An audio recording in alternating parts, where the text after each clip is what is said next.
The gospel text of today, taken from the Gospel of Luke chapter 24, verses 35 to 48, can be seen to be divided into three parts.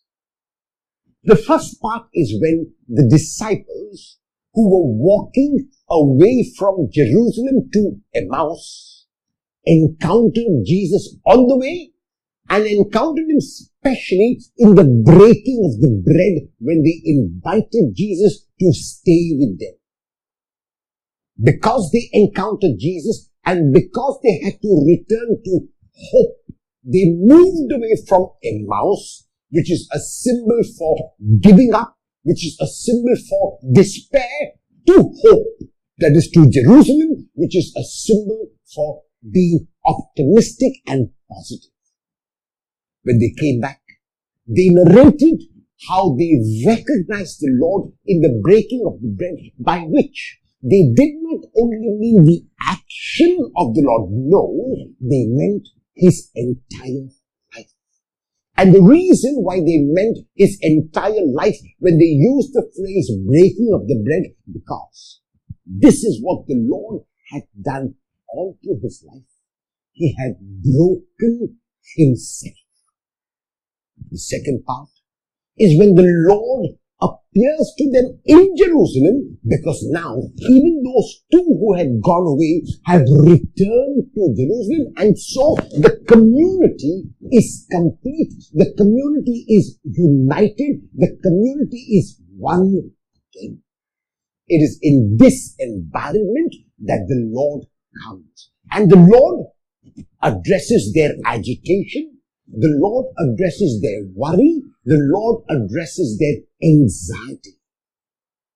And he tells them through a rhetorical question, namely, why are you agitated? Why do these doubts rise in your heart? It is a rhetorical question. He's telling them instead, there is no need to be agitated. There is no need for doubt to rise in your heart, because I told you that I would die. I told you that I would be laid in the tomb, but I also told you that I would rise again. And to prove that, he does two things. First, he shows them his physical self. And he shows them it is he, and then he asks for a piece of broiled fish and eats it before their eyes. Luke is the only evangelist who has this particular scene of the risen Jesus eating a piece of broiled fish, because Luke wants to indicate that it is a bodily resurrection as well. Surely it is not the historical Jesus. Surely it is not the same Jesus who lived and walked and taught in first century Palestine and who died on the cross, was laid in the tomb. It is now the risen Christ. Yet, this risen Christ is still physical. This risen Christ can be experienced. This risen Christ can be seen. This risen Christ can be touched. This risen Christ can be talked to and conversed with. And then, in the third part and the final part, the Lord gives the disciples a commission. And the commission is to be martyrs.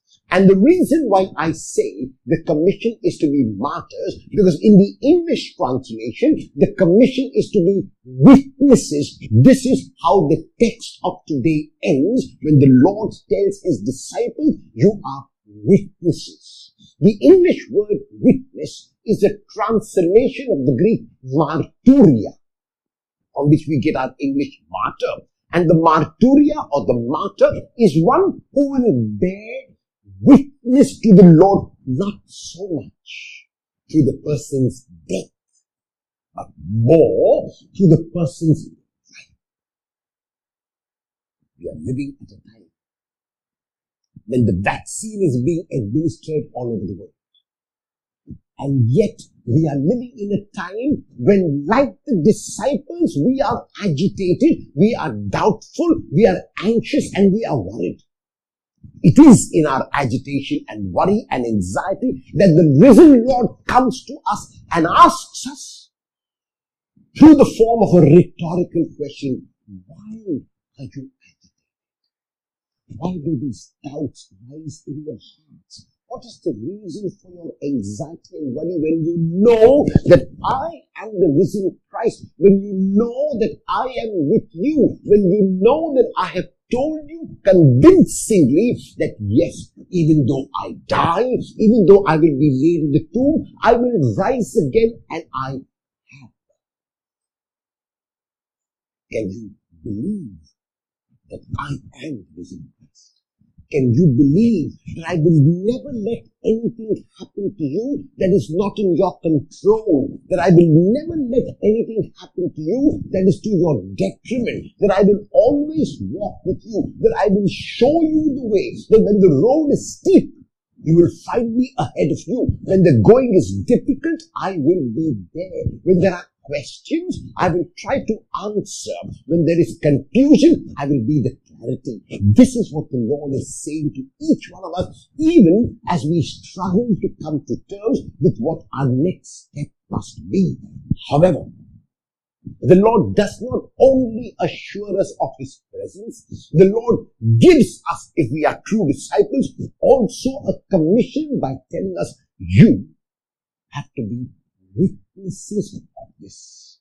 You have to be martyrs. So when people encounter you, they also will become hopeful. Those who are despairing, those who are losing hope, those who are on the verge of giving up must look at you and be inspired by your optimism, by the positive manner in which you respond to life and to the challenges which life poses. Life will continue to pose challenges. The COVID-19 pandemic is not the last challenge that many of us will face.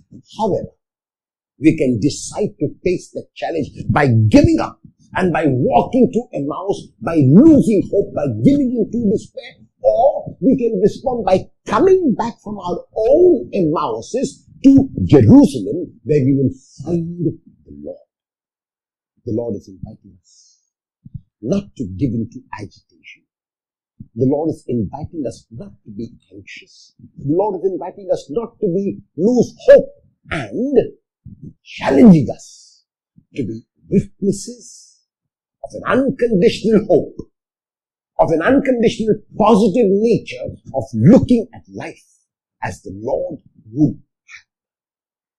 Will you give up any kind of agitation, anxiety, and worry, and take on instead the hope that the Lord pours into your heart?